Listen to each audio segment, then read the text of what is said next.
I sat at the kitchen table, the phone still warm from my son's voice.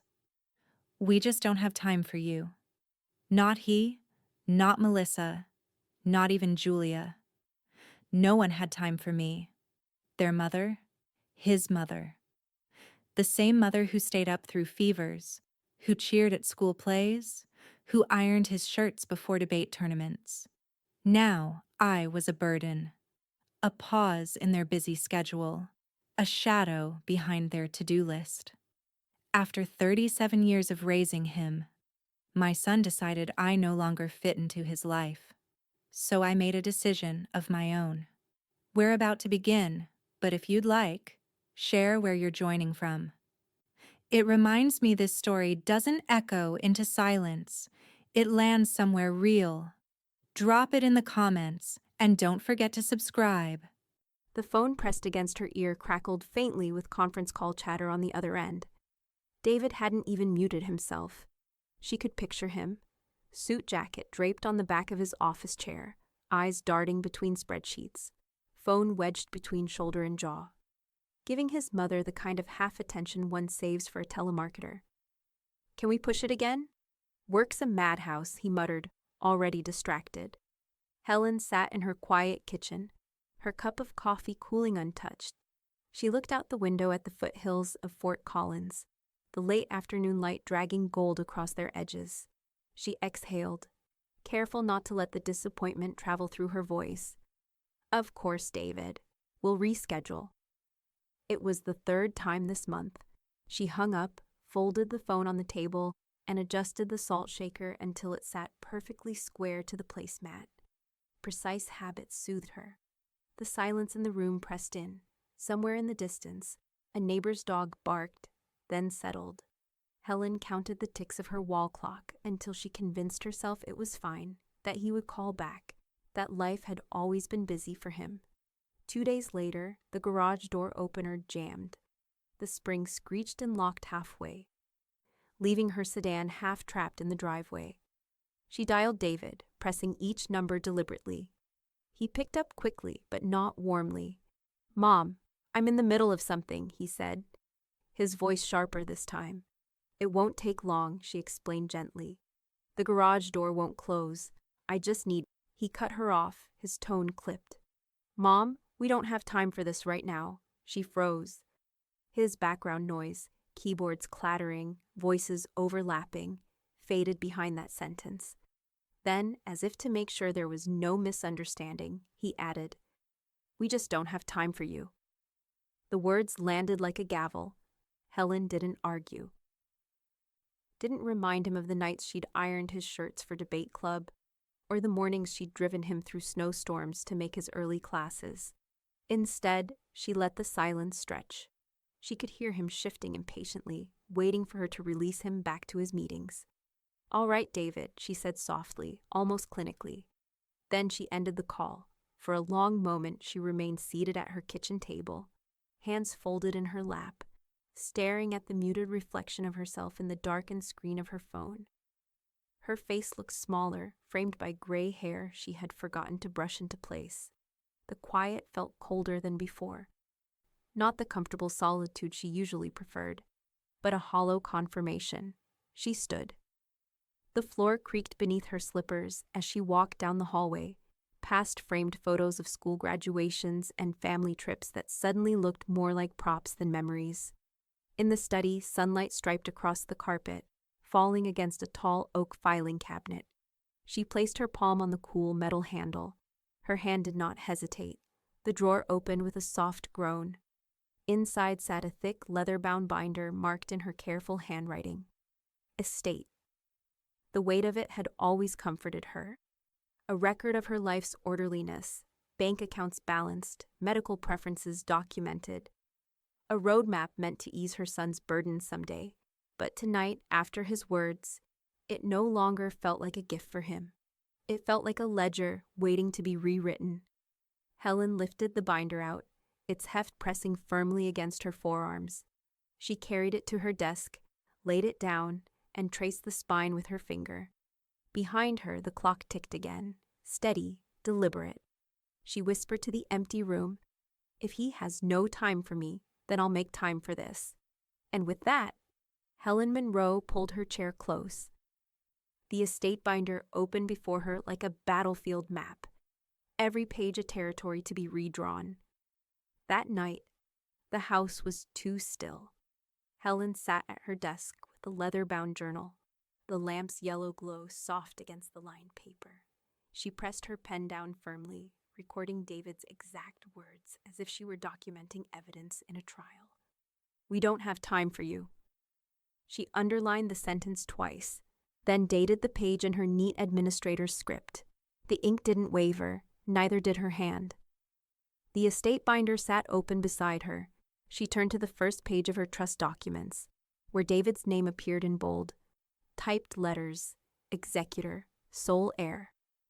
Once seeing that name there had filled her with quiet reassurance, proof that her life's work would be handled by the boy she had raised. Now it looked like graffiti sprayed across something sacred. She closed the binder with precision, like a judge slamming a gavel, and reached for the phone.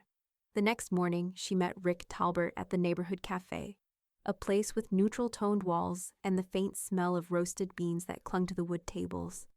Rick, with his ever-tidy notary's journal under his arm, waved her over. "I need your stamp again," she said, voice calm, almost casual. Rick's brows lifted, but he didn't press. He was a man who understood subtext, who knew that silence often said more than questions. He simply nodded, slid the journal onto the table, and asked, "What are we sealing this time?" "You'll see soon," Helen replied, sipping her black coffee. Its bitterness steadied her. Later that afternoon, Helen dialed Emma Williams' office. The elder law attorney's receptionist answered briskly. Helen didn't hesitate. "I'd like to update my estate plan," she said, her tone clipped but steady. Then, after a pause, thoroughly, she hung up with her appointment secured and felt something inside her chest unlock. Not joy, not relief. Something colder, more surgical, like the snap of latex gloves before an operation. When she returned home, she pulled out a box from the hallway closet. Inside were old cards, photographs, mementos she'd once believed she'd keep forever. One card caught her eye, a birthday greeting from David years ago, bold handwriting across the inside. "Always here for you." The paper had yellowed at the edges. She fed it into the shredder without hesitation, the blades chewing the lie into ribbons. The sound was harsher than she expected, echoing in her small living room. But it left her lighter. She drove to a home goods store and bought a simple wall clock, brushed silver rim with a clean white face. When she hung it in the kitchen, she twisted the dial 6 minutes slow. Each time she looked at it, she would know the world had stolen minutes from her, but she had taken them back. A private rebellion. A symbol. Evening settled over Fort Collins, the foothills darkening into silhouettes outside her window. Helen placed the shredded paper into the trash bin, smoothed her desk, and stacked her documents in order of importance. She ran her hand over the binder's leather cover, firming her resolve. When her appointment day came, she sat across from Emma in the law office, a minimalist space lined with steel filing cabinets and a faint lemon-scented polish in the air. Emma's hands moved with mechanical precision as she opened Helen's file. Her tone, as always, was clipped, businesslike. "How detailed do you want to be?" Emma asked, looking up at her with sharp, assessing eyes. Helen straightened in her chair. She thought of David's voice in her ear, impatient and cold. "We don't have time for you." She thought of the 6 slow minutes ticking on her kitchen wall, and she answered with a calm that carried steel, down to the last second. Inside Emma Williams' office, the air smelled faintly of toner and polished wood, a sterile calm that matched her clipped efficiency. Papers lay spread across the table between them, each sheet a scalpel ready to cut ties. Helen sat with her back straight, reading glasses perched at the tip of her nose, and watched as Emma crossed out David Monroe's name with unflinching precision. Power of attorney removed, executor removed. Healthcare proxy removed, Emma said, her tone as steady as a metronome. Each stroke of the pen felt like a second hand snapping forward. Helen's jaw stayed set, her breathing even, but her fingers tightened around the armrest of her chair. She wasn't just signing away authority, she was reclaiming time. Rick sat at the corner of the table, notepad open, his notary stamp within reach. He didn't interrupt, but his presence was anchor-like, a silent confirmation that every signature mattered. At 76, his hands were still steady, his loyalty sharper than blood ties. When Emma finished, Helen leaned forward and signed, her pen gliding across paper with deliberate grace. Rick will be primary, Emma continued, slipping the document into a neat folder. I've added 2 backups of your choosing for redundancy. Helen nodded. That's what I want. Her voice didn't waver, but she hadn't come only to erase. She had come to redirect. Helen asked Emma to create a sealed education trust for Julia. Not for now. She knew the 17-year-old was still under her parents' watchful eyes. But at 25, Julia would inherit funds to study, to build, to live without the weight of her parents' control. Emma lifted an eyebrow. Why 25? Helen's lips curved faintly. That's when people stop mistaking youth for weakness. The attorney didn't smile, but she wrote it down. The session continued, each step carving a sharper outline of separation. Emma drafted a legacy letter of intent, written in Helen's clear voice, documenting not bitterness but facts, reasons, instances, a pattern of neglect that explained estrangement. It was legal shield and personal record both. Helen read the draft carefully, corrected a phrase, and signed. When they reached the living will, Emma's tone softened only slightly. Do you wish to restrict contact? Helen looked out the office window where autumn leaves skittered along the sidewalk, brittle and free. Yes, she said. No contact from David or Melissa. Not at the hospital, not at the home. Nowhere. The words, once spoken, hung heavy. Not even Emma wrote them immediately. She let the silence acknowledge their weight first. Then her pen moved. By the end of the day, a stack of notarized documents rested inside a new fireproof safe Helen had purchased. Rick helped her carry it into the study, the safe thudding solidly against the floorboards as if announcing permanence. They locked the binder inside, along with duplicate hard copies and Emma's meticulous witness records. Helen straightened the safe's dial until the numbers aligned, then stepped back. The act felt final, like setting a clock to midnight, and knowing it would only tick forward from there. Later that evening, the house smelled of chamomile tea and faint cedar from the safe's new steel. Helen settled into her armchair with her journal, flipping to the page she had written 2 nights earlier. We don't have time for you. She drew a single line beneath it, then wrote, and I used that time to erase him. The wall clock above her hummed its 6-minute lag. She found herself almost smiling at its betrayal of the real hour. Each tick was her reminder that she owned her own timeline now, not the son who dismissed her. Just as she closed her journal, her phone buzzed on the side table. The glow of the screen cut into the warm lamplight. A message preview appeared. Melissa, David feels bad. Can we do dinner next week? Helen stared at the words, the irony almost too sharp to bear. The very clock they hadn't spared her was now running out for them. Helen let it sit on the screen until it dimmed and went black. She didn't delete it, didn't respond. She simply set the phone face down, as if laying a tombstone on their hollow attempt at reconciliation. Her silence wasn't revenge, not yet. It was acknowledgement. Guilt could travel in their direction, not hers. The next morning, she carried 2 heavy cardboard boxes from the attic down to her car. Dust clung to her sleeves, and the sharp scent of old paper stung her nose. Inside the boxes, photo albums of David's childhood, once meticulously arranged by birthdays, school years, sports seasons. They had been trophies of her motherhood, proof of time well spent. Now, flipping through them felt like watching a stranger age. At the Fort Collins Historical Archive, the lobby smelled faintly of lemon cleaner and binding glue. The receptionist looked up as Helen pushed the boxes forward. Family collection, Helen said. I'd like to donate them. For record, not for return. The woman smiled warmly, assuming it was a gesture of legacy. Helen didn't correct her. She signed the release forms, her signature steady, and left without looking back. That evening, Helen dialed Julia. The girl's voice carried a softness that steadied her. Grandma. Sweetheart, I was wondering if you'd like to come paint at my house this weekend. I bought new brushes, and the light in the den is perfect right now. There was a pause, faint static on the line. Julia lowered her voice.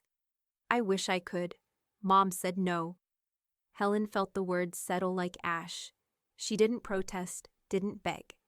She simply wrote the date and the quote in her journal, underlining it the way she had underlined David's cutting words. She understood Julia was trapped in a tug-of-war she hadn't chosen. Another time then, Helen said gently. You keep painting, promise me that. I will, Julia whispered. When she hung up, Helen sat in the stillness of her study. Outside, the foothills were washed in twilight, their edges blurring into the sky. She picked up her pen and added one more line to the journal entry. Denied, but not forgotten. The following day, Rick dropped by with a folder under his arm and a bag of pastries in hand. His military precision never dulled, but his loyalty showed in the smallest gestures. Lemon danishes instead of the powdered kind she disliked. The newspaper folded to the crossword. Over coffee, he leaned back in her kitchen chair and studied her face. You know, he said, tapping a finger against the folder, you're carving legacy with silence. It's a damn art form. Helen gave a faint smile. Breaking a piece of pastry with neat fingers. Sometimes silence is louder than argument. Rick chuckled. Well, if that's the case, you're ringing church bells. They both laughed, the sound mingling with the tick of the wall clock, its 6-minute lag keeping its quiet rebellion. After he left, Helen returned to her desk. The house was hushed, except for the soft shifting of floorboards as if the structure itself was adjusting to her resolve. She stacked the journals, estate binder, and newly notarized documents in precise order. Each layer of paper was another brick in the wall she was building between herself and David. She sat back, breathing in the faint cedar scent that still lingered from the safe in the corner. The satisfaction wasn't triumph, but clarity, the sense of edges snapping into place. For once, there was no hesitation. Then, as evening drew down and the last light faded from the foothills, her phone buzzed on the desk. A new email. The subject line chilled her with its finality. Estate revision draft, ready for signature. Helen clicked it open, Emma's succinct note staring back. All updates complete. Please review at your convenience. Her hand hovered above the mouse, pulse quickening. The draft wasn't just paperwork. It was the seal on everything she'd decided. She leaned closer to the screen, the words sharpening before her eyes. On the morning of her signing, the foothills wore a misty veil, pale clouds drifting low over their ridges. Helen drove herself downtown, her sedan humming steadily, her hands firm on the wheel. The city moved around her in weekday rhythm. Students on bikes near CSU, delivery trucks unloading near cafes. The world oblivious to the fact that a 75-year-old woman was about to redraw her legacy. Inside Emma Williams' law office, the air smelled faintly of lemon polish and warm paper. The blinds were drawn half-closed, softening the light into muted stripes across the conference table. Emma was already seated, file open, pen aligned neatly beside it. Rick arrived moments later, punctual as always, his notary bag tucked under his arm. Shall we begin? Emma asked. Her tone clipped, her gaze steady. Helen folded her hands, then nodded. Yes, today. Emma slid the first document forward. Trust revocation and restatement. She didn't rush, didn't gloss over a single clause. Each line was read aloud, her voice even and surgical. Helen followed with her finger, line by line, her administrator's mind alert, precise. David Monroe, removed as executor. Emma's words carried no judgment, but hearing them aloud landed with weight. Melissa Monroe, removed from all contingent rights. Helen exhaled slowly, steadying her pen. Replacement executor, Richard Talbert. Rick raised his chin, acknowledging, though his eyes stayed respectfully on the paper. Page after page turned. The rhythm was deliberate, like a clock ticking toward midnight. Helen signed each line, initials precise, her handwriting calm but unyielding. Rick witnessed every mark, pressing his notary stamp firmly until the paper bore his seal. Then came the final detail, David and Melissa's names appearing together on one page, under a bold header, revoked. The black ink seemed darker there, final in a way no voice on the phone ever could be. Helen stared at the word, let it burn into her memory, then lowered her pen and signed beneath it. The sound of Rick's stamp against that page felt like a gavel strike. When it was finished, Emma slid the completed file into a leather folder and locked it with a brass clasp. "It's done," she said simply. Helen didn't smile. Relief wasn't the right word. What she felt was sharper, colder, an alignment. For the first time in months, the balance had shifted in her favor. Later that afternoon, she returned home and set another plan in motion. From the closet, she pulled out a flat package, wrapped in brown paper. Inside was a framed print she had commissioned weeks earlier from a local artist. A soft watercolor of a clock set in a garden, its face tilted toward the sun. Across the bottom was a handwritten title, Time Spent Well. She delivered it quietly to Julia's porch.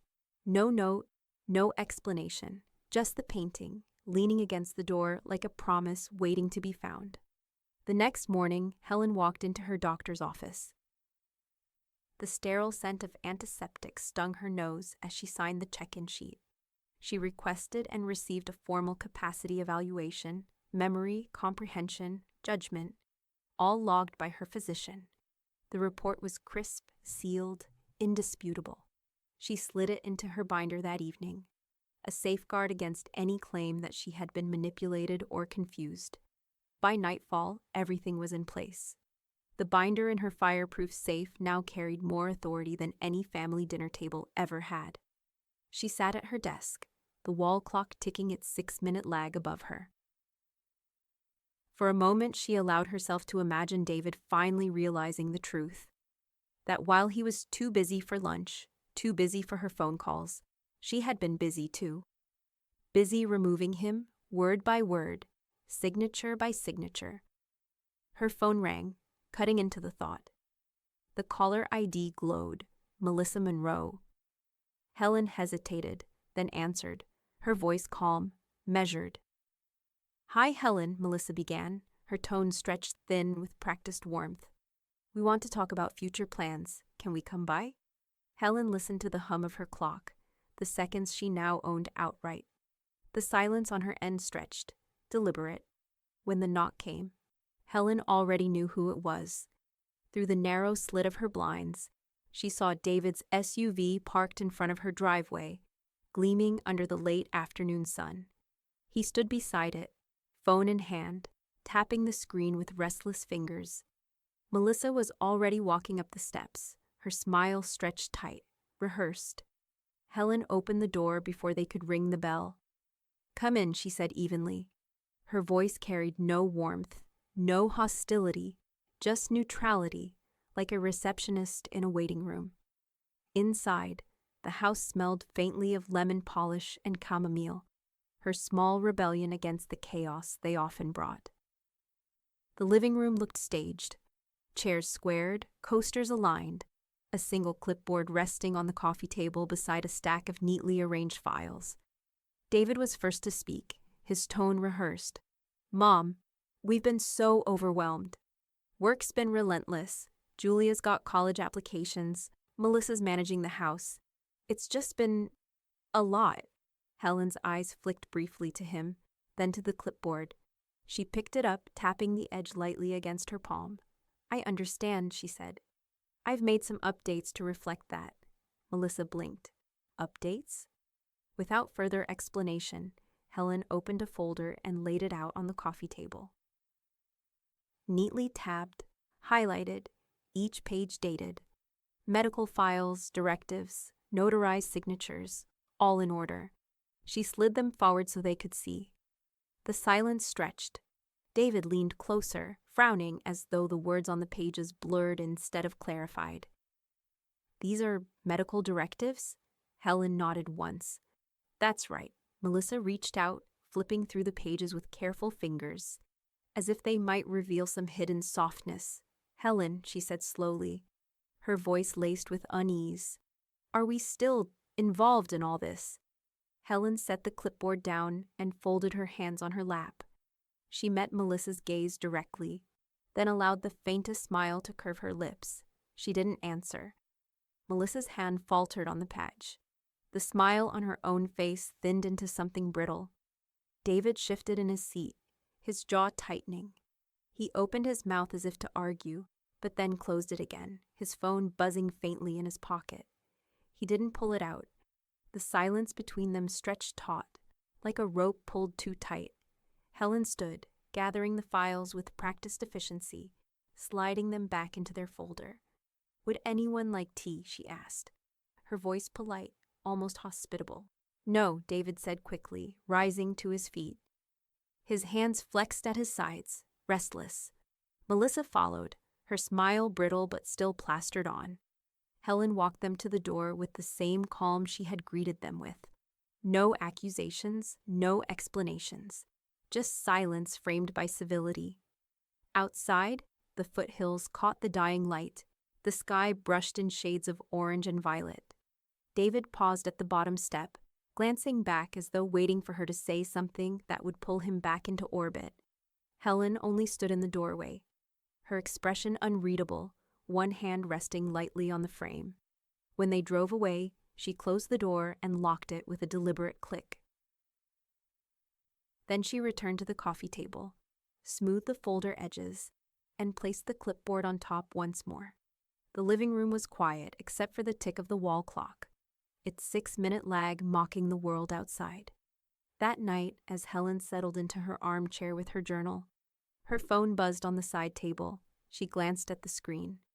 A new message from David. "Are you cutting us out?" Helen stared at the words, her face calm, her pulse steady. The clock ticked once, twice, as if echoing her decision back to her. For a moment she let the words linger, the silence of her living room pressing in. The wall clock ticked its 6-minute rebellion overhead. Then she pressed delete. No draft, no reply.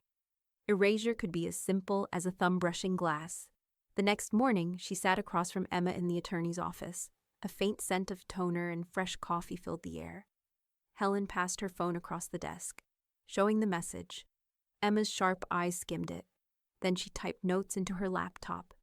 "We'll log every attempt at contact," Emma said, voice brisk, detached. "No responses, no leaks.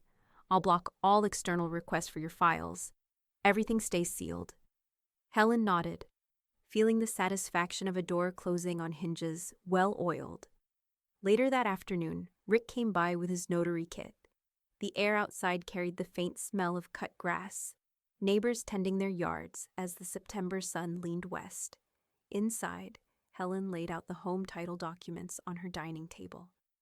Rick adjusted his glasses, scanning the lines. "Updating ownership to the trust. It's the cleanest line of defense. No probate surprises." Helen signed carefully, her pen steady, the ink sinking into the thick paper. Rick stamped, his seal biting into the page with authority.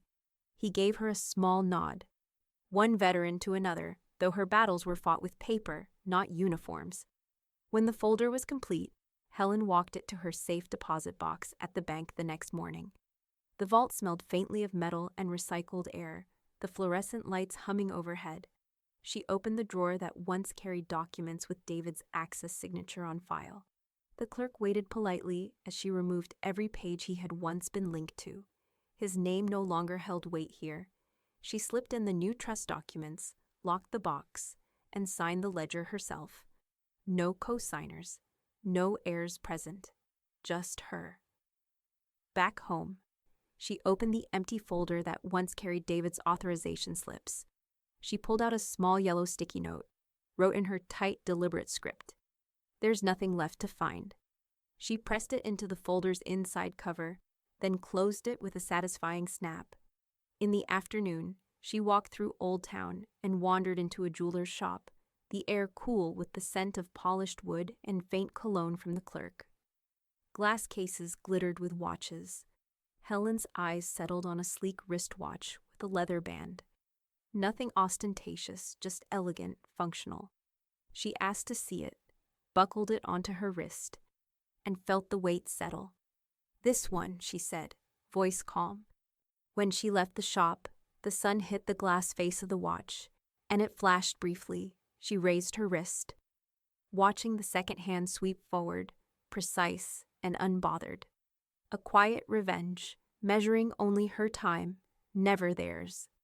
That evening she brewed tea, the steam curling into the dim light of her den. She sat at her desk, the binder resting safely in the fireproof safe behind her, her new watch ticking against her wrist. The silence felt companionable now, not hollow. Her phone buzzed on the table. She reached for it slowly, expecting more rehearsed apologies from Melissa or another probing line from David. But the screen lit up with a different name, Julia. Helen's breath caught for half a second as she opened the message. "I think my parents are freaking out." The words glowed against the screen, an unfiltered window into the panic that was beginning to spread through her son's house. Helen set her tea down, the clock ticking steady behind her, and let the thoughts sink in. The erasure was working. Helen first saw the evidence of their unraveling not in her mailbox, but on the glowing screen of her neighbor's tablet.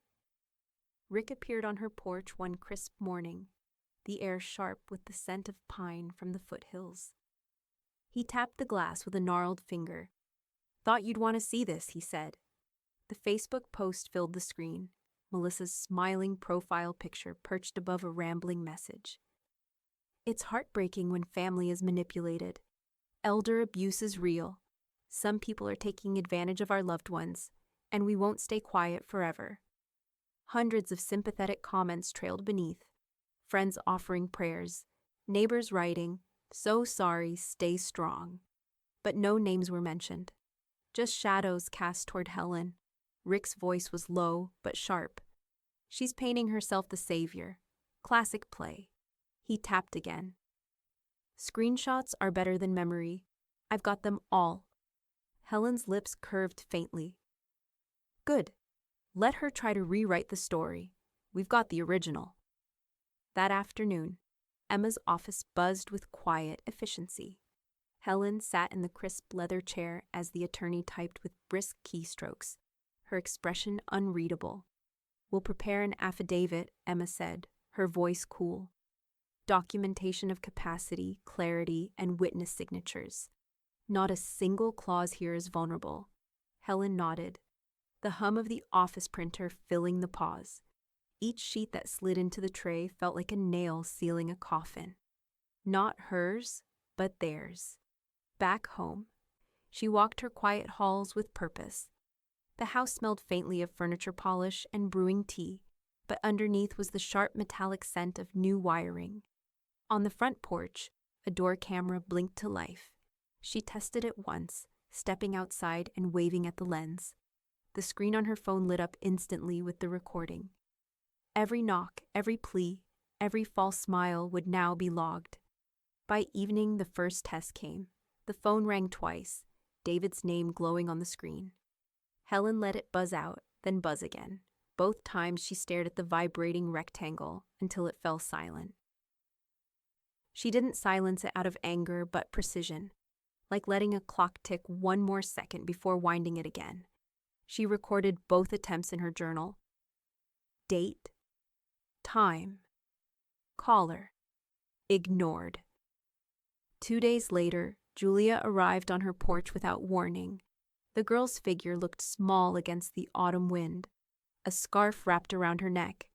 When Helen opened the door, Julia stepped inside quickly, as if afraid her parents might appear from the driveway. The air between them was quiet for a moment, filled only with the faint smell of Julia's acrylic paint lingering on her clothes. Then Julia whispered, "Whatever you're doing, thank you." Helen's throat tightened, but she didn't let her voice tremble. She placed a hand on Julia's shoulder, steady and warm. "One day you'll understand it all. For now, just keep painting." Julia nodded, her eyes shining with something between fear and relief. After she left, the silence of the house felt less empty and more deliberate, like a canvas drying after a bold stroke. That night, Helen poured herself tea, the steam curling into the lamplight. She set her new wristwatch beside the cup, its second hand sweeping clean. She wrote in her journal again, "They post, they plead, they panic. I remain." The phone rang again. This time, she didn't let it buzz unanswered. She picked it up, pressed play on the voicemail, and listened. David's voice came through the speaker, clipped but shaking. "Mom, I've contacted an attorney." Helen leaned back in her chair, the steam of her tea rising like a veil. The clock ticked once, twice. The panic had turned into desperation, and she had all the time in the world.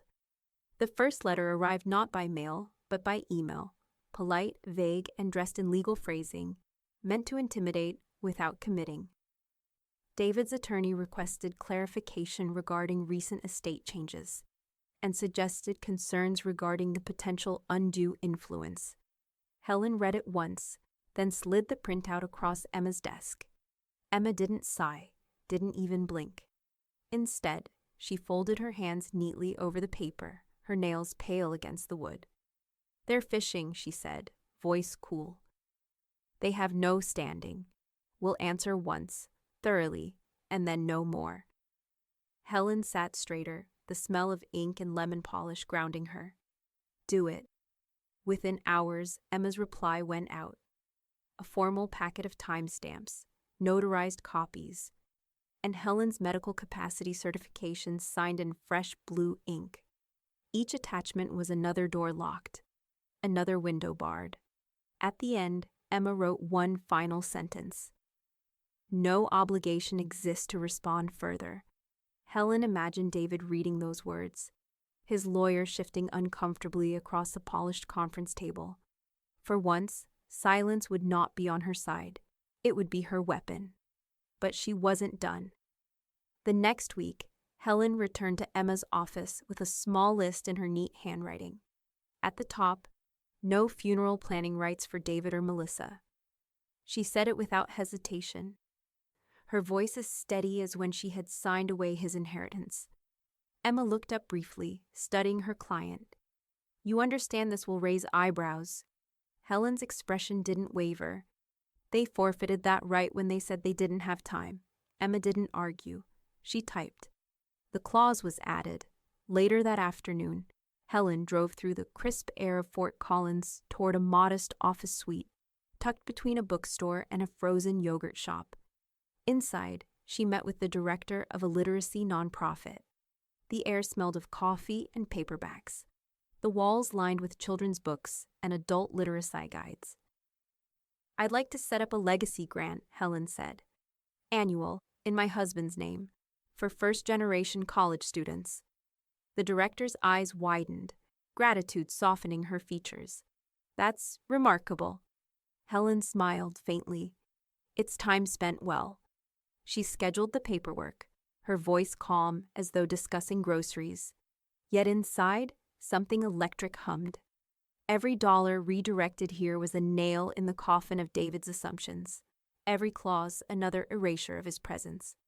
The following Saturday, Helen carried a box into her trunk, careful not to let neighbors see. Inside were David's college trophies, debate team, cross country, a plaque engraved with leadership award. They had once lined his childhood room, artifacts of her pride. Now they were relics stripped of meaning.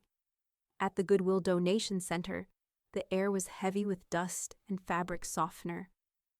A clerk lifted the box from her arms without question, stacking it among lamps, sweaters, and forgotten toys. Helen turned before the receipt could be offered, walking away without looking back. That evening she sat at her desk, journal open, The lamplight glowed warm against her new wristwatch, the second hand sweeping forward with surgical precision. She wrote in her small, deliberate script, "He ran out of time." I ran out of patience. Her hand paused, then pressed harder, underlining the words.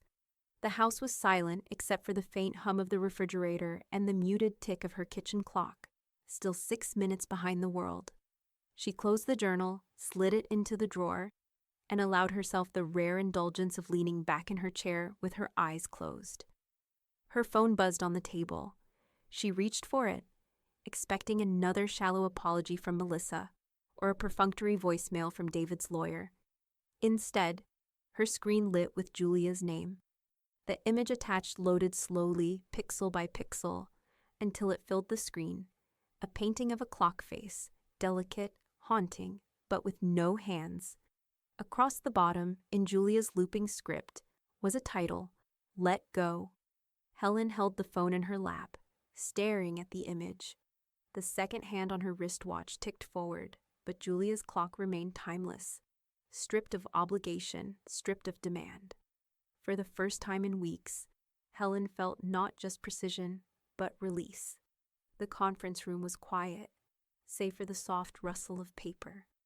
Helen sat at the long oak table, pen steady in her hand, while Emma slid the finalized amendment forward. The clause was simple, almost plain in its phrasing, but its weight was seismic. Richard Talbert, co-trustee and legacy steward. Rick signed without hesitation, his notary stamp pressing into the page with a familiar thud. His loyalty had always been quiet, measured, not demanded by kinship, but earned through respect. When the ink dried, Helen felt the balance tilt. It was no longer David's legacy to lose. It was Rick's to guard. Later that week, Helen walked through the glass doors of a small foundation office near the CSU campus. The scent of freshly brewed coffee and warm printer paper greeted her. A young coordinator guided her to a conference room lined with shelves of donated books. "I'd like to establish a scholarship," Helen said, sliding her handwritten notes across the table. Her voice was firm, her eyes clear. "In my husband's name, each year it should go to a first-generation college student, someone who knows the weight of doors being closed and will walk through anyway." The coordinator's hands trembled slightly as she read. This will change lives." Helen offered a faint smile. "That's the point." She added one stipulation. Her granddaughter Julia, referred to in documents only by her middle name. Lily would one day present the award on her behalf. By instruction, by design. At home, she sat in her den with cream stationery before her. The house was hushed, the faint tick of her wall clock filling the air. She began to write Julia a letter.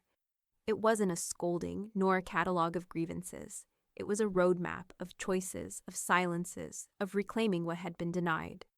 "You will wonder why I did what I did," she wrote in her careful script. "This is my answer. Not to punish, but to preserve. You deserve a world where loyalty matters more than excuses." When the pages were filled, she folded them neatly, slid them into an envelope, and sealed it with a press of her hand. Across the front, she wrote in firm black ink, "Open after my passing, not before." Then she turned to the box of photographs stacked on her desk. One by one, she fed them into the shredder. Images of David in Little League uniforms, high school graduations, his wedding day. Each shred was loud, the blades chewing through smiles and frozen moments, until the pile of confetti grew high in the bin. Only Julia's photos were spared, stacked in a fresh album with new protective sleeves. By dusk, the shredder was silent, its bin heavy with fragments that once told a family's story. Helen carried the bag outside, the autumn air cool against her skin, and slid it into the garbage can with finality. The scent of torn paper lingered on her hands. Inside, she washed them slowly, the water warm, the soap sharp. She stared at her reflection in the kitchen window, calm, unshaken, as though the act had been administrative rather than emotional. The knock came just as she was drying her hands, sharp, persistent. Helen glanced at the door camera feed on her phone. The image blinked into view, Melissa, standing on the porch, her arms crossed, her smile nowhere in sight. The porch light haloed her in harsh yellow. Helen lowered the towel, set it neatly on the counter, and walked to the door. She didn't open it yet. She only watched, letting the seconds stretch while the clock inside ticked its measured beat. Melissa lifted her hand to knock again. Through the narrow slit in her blinds, Helen watched Melissa shift from one foot to the other on the porch. The autumn wind tugged at her cardigan, carrying the faint rustle of leaves down the street. Melissa leaned toward the door camera, voice practiced but quivering at the edges. "We want to make things right," she said, her eyes wide for the lens. "Helen, please. We just want to talk." The words were familiar, a script Helen had heard before, apologies rehearsed, layered over excuses. She didn't move. She simply stood in the shadows, her pulse steady, her face calm. The doorbell chimed again, echoing through the quiet house. The sound was hollow, mechanical, nothing like the warm peal it had once been when visitors came with casseroles and laughter. Now it felt like an alarm, warning her of intrusion. From the corner of her eye, she caught movement across the street. Rick Talbert, jacket zipped against the chill, strode over with deliberate steps. His voice carried across the yard, sharp and unwavering. "Melissa," he called out. "She doesn't owe you this. Leave." Melissa turned, her practiced composure cracking for a moment. "This is between us and Helen." "No," Rick said, stopping at the edge of the porch, his stance firm. "You had your time. You wasted it. Go home." The silence that followed was heavier than shouting. Finally, Melissa's shoulders slumped.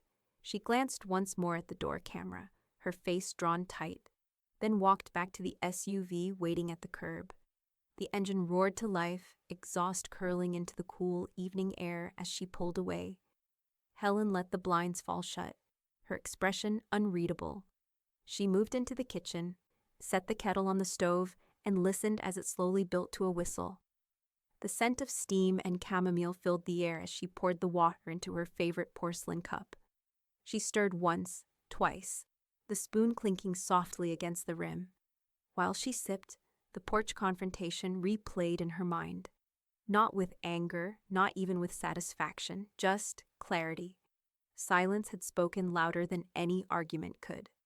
When her cup was half empty, she picked up the phone and dialed Emma's office. The line clicked, and Emma's voice, precise as always, answered. "I want to lock everything," Helen said, her tone low but firm. Behind one final signature, Emma didn't hesitate. "We already did," she said. Then, after a pause, "But we can go further. Codicils, final addendums, layers they'll never untangle." Helen let the words sink in. She could almost hear Emma's pen already scratching across paper. "Do it," she said. That night, the house was quiet again, her tea finished, the blinds drawn tight. She settled into her chair, journal open on her lap, and wrote a single line. "Silence can't be cross-examined." She underlined it once, then closed the book. The next morning, a sharp knock rattled the door. This one wasn't Melissa's hesitant tapping. It was official, deliberate. When Helen opened the door, a courier stood there, clipboard in hand, the faint smell of paper and ink clinging to the envelope he carried. "Certified delivery for Helen Monroe," he said, handing her the thick packet. She signed without comment, the pen cool in her hand. When the door closed and the lock clicked back into place, Helen turned the envelope over. The black letters stamped across its front made her breath catch, just for a moment. The estate of Helen Monroe. Not Helen Monroe. Not living, breathing. The estate. She carried it to the desk, the weight of the sealed paper heavy against her palm. The clock ticked behind her, 6 minutes off, as always. She set the envelope down, staring at the words that tried to erase her before her time. The next morning, she stood at the counter of the post office. Fluorescent lights buzzed overhead. and the air smelled faintly of cardboard and dust. She handed the sealed envelope to the clerk with steady hands. "Return to sender," she said. The man stamped the package, his ink pad thudding against the paper. The sound was final, satisfying. She walked out into the crisp Colorado air with nothing in her hands, her steps lighter. Back at Emma's office that afternoon, Helen sat across from her attorney, the familiar lemon polish scent lingering in the air. Emma already knew about the letter.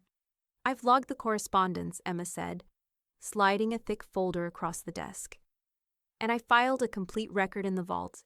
Every change, every witness, every timestamp. Even if they come with counsel, we're 5 steps ahead." Helen rested her palm against the folder, feeling the weight of the paper through its leather cover. "Good," she said. Her voice was calm, but her eyes were sharp. "Then they can dig forever and find nothing." Meanwhile, Rick handled the digital front. One evening, he came by with his laptop, the smell of coffee clinging to his jacket. The two sat at Helen's dining table as he typed in strings of passwords, updating credentials for every online document. "New codes, encrypted access," Rick explained, tapping the keys with quiet precision. Even if they guessed one, they'd never get past the next layer. Helen watched his hands move with the discipline of an old records clerk, each keystroke methodical. "I trust you, Rick." "You should," he said, not looking up. "Your son may know how to run a corporate meeting, but he wouldn't last 5 minutes in a security audit." When they finished, Rick logged out, shut the laptop, and left her with one printed sheet of instructions. Helen folded it carefully and placed it in her safe, the paper cool against her fingertips. Later that night, her phone buzzed. A new notification lit up the screen. Not from David, not from Melissa, from Julia. It wasn't a text this time. It was a voice memo. Helen pressed play, and her granddaughter's voice filled the quiet house. "I love you, Grandma." That was all. Just 4 words, simple and unguarded, carrying the softness of youth and the weight of loyalty. Helen closed her eyes as she listened twice, then a third time. She placed the phone on the arm of her chair and leaned back. The faint tick of her kitchen clock filled the silence, 6 minutes behind the world as always. Normally, she would reach up and rewind it, setting it straight. Tonight, she let it be. Some things didn't need fixing. Some things gained meaning by being just a little off. Her new wristwatch ticked on her arm. Precise, unflinching. The house held its silence like a secret kept well. Then her phone buzzed again. This time, the notification came not from Julia, but from Emma's secure line. Helen opened it, her pulse steady even as her eyes scanned the message. David had escalated. He had filed a formal complaint with Adult Protective Services. Helen set the phone down slowly, the words hanging in the room like a storm cloud, waiting to break. The clock ticked once, then again, steady against the silence. The game had moved to its next level, and she was ready. The investigator arrived on a Tuesday morning, punctual to the minute. Helen saw the government sedan pull up from her window, its pale paint dull against the bright foothills. A woman in a navy blazer stepped out, clipboard tucked under her arm, her expression carefully neutral. Helen opened the door before the knock came. "You must be with APS," she said, her voice calm, polite. The woman nodded.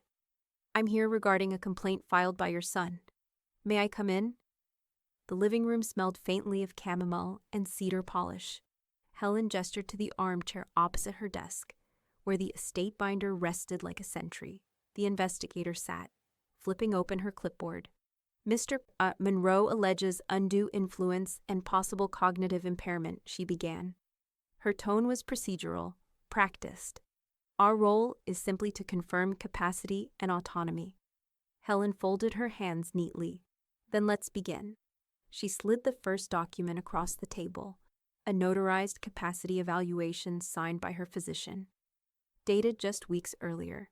The investigator's pen paused as she read the bold letterhead. Next came the binder, trust revisions, living will, durable powers, each notarized and witnessed. Helen turned the pages slowly, the crisp paper whispering as she moved. She pointed out dates, signatures, seals. Every page carried the precision of someone who had spent her life as an administrator, someone who knew the power of records. Each revision, Helen explained, her tone clipped but steady, was made with counsel present. Every witness is independent, every signature dated and initialed. The investigator asked questions, memory checks, reasoning tests slipped casually into conversation. Helen answered each with clarity, recounting addresses, dates, even the exact words her son had spoken that had set this chain in motion. "We don't have time for you." Her voice never wavered as she repeated them. After an hour, the clipboard was full. The investigator closed it, her expression no longer neutral, but edged with quiet respect. "I see no signs of impairment," she said. "No evidence of coercion. Your documentation is thorough." Helen allowed herself the faintest smile. "I was a school administrator for 40 years. Thoroughness was my job." The woman rose, shook Helen's hand, and added, "You'll receive the final report in writing. Expect it within a week." When the door closed behind her, the house returned to silence, save for the steady tick of the wall clock. Helen stood for a moment, breathing in the stillness, then walked to the kitchen. A few days later, the report arrived by mail, official, stamped, and indisputable. She pinned it to her refrigerator door with a magnet shaped like a sunflower, the paper crisp against the cool metal. Each time she passed, the words reassured her, no concerns identified. She smiled at it the way one might smile at a photograph of victory. That evening, she called Emma. The line clicked, her attorney's clipped voice answering on the first ring. "Let's do one final backup," Helen said. Emma didn't ask why. Understood. The next morning, Helen sat once more in the polished law office, the blinds casting stripes across the table. Emma slid a single page forward, one last codicil, drafted with the same meticulous care as all the rest. "This edition," Emma explained, her pen poised, "will remove David Monroe's name from all memorial instructions. No mention in obituary, no authority in funeral planning. Complete exclusion." The words were blunt, heavy. Helen traced the line with her finger, then looked up. "That's what I want." Her signature was steady, the ink flowing across the page like a seal on history. When Rick pressed his stamp into the corner, the thud echoed through the room. Helen exhaled, slow and deliberate, her eyes fixed on the black print of her son's name, crossed out, erased, as if he had never existed in the record of her leaving. The first step was small, almost ordinary. On a Thursday evening, she walked into a neutral-tone cafe tucked near Old Town, where a circle of retirees gathered weekly with paperbacks in hand. The place smelled of espresso and cinnamon scones. Someone read aloud from a novel, their voice animated, while others leaned forward in their chairs, debating motives and endings. Helen listened, at first quiet, then added her own perspective with the calm precision of someone who had once mediated faculty meetings. To her surprise, laughter followed her comment, light and genuine. When the group adjourned, someone touched her arm and said, "See you next week?" She nodded. For the first time in a long while, she had put something on her calendar that was hers alone. The following Saturday, Julia slipped away to join her at the Community Arts Center. The room smelled of wet clay and kiln heat, earthy and raw. Helen sat across from her granddaughter at the pottery wheel, their aprons dusted in pale powder. "You're supposed to let the clay guide you," Julia explained, her hands firm as she shaped the spinning mound. Helen's attempt wobbled, then collapsed, clay streaking her wrists. She laughed, an unguarded sound she hadn't realized she still had. Julia grinned back, their laughter blending with the hum of the wheel. By the end of class, Julia had coaxed a bowl into form, while Helen had a lopsided cup. Both were imperfect. Both were proof of time spent together. Back home, Helen began preparing something far more deliberate, a life box. On her desk, She lined a sturdy cedar chest with envelopes and photographs. Letters to Julia, one for each milestone birthday. Instructions for her memorial service. Songs, readings, even the color of the flowers. She placed her husband's watch inside, its glass scratched but still ticking faintly when wound. Every object had a purpose. Every page carried intention. On a rainy afternoon, she visited an antique store and found a wind-up clock with brass trim. It ticked with a low, steady rhythm, its sound filling the silence in her study. She placed it on her desk, beside her journal, and began a ritual. Each night before bed, she wound it once. The resistance of the key turning, the gentle click as the spring tightened. It was both grounding and defiant. One evening, Rick stopped by with a newspaper tucked under his arm and 2 coffees in hand. He set them on her kitchen counter, the scent of roasted beans warming the room. As he glanced toward her desk, the steady tick of the wind-up clock caught his ear. "Still ticking?" he asked, nodding toward it. Helen met his gaze, her hand resting lightly on the desk. "Every day he didn't give me," she said softly, "I reclaimed." Rick studied her for a moment, then gave a single nod, his expression somewhere between admiration and relief. He didn't press further. That night, Helen wound the clock again, the brass face gleaming faintly in the lamplight. The spring tightened beneath her fingers, the sound precise, unyielding. She set it back on the desk, where it ticked like a companion, marking not the hours she'd lost, but the ones she had chosen to keep. Helen sat at her desk in the soft morning light, the foothills outside still wrapped in mist. On the blotter before her was the final checklist, typed, tabbed, and marked with neat blue check marks. Every account had been closed or reassigned, every login locked, every piece of property titled under the trust. Even the bank had confirmed. No co-signers, no secondary access. David Monroe existed nowhere in the documents that defined her future.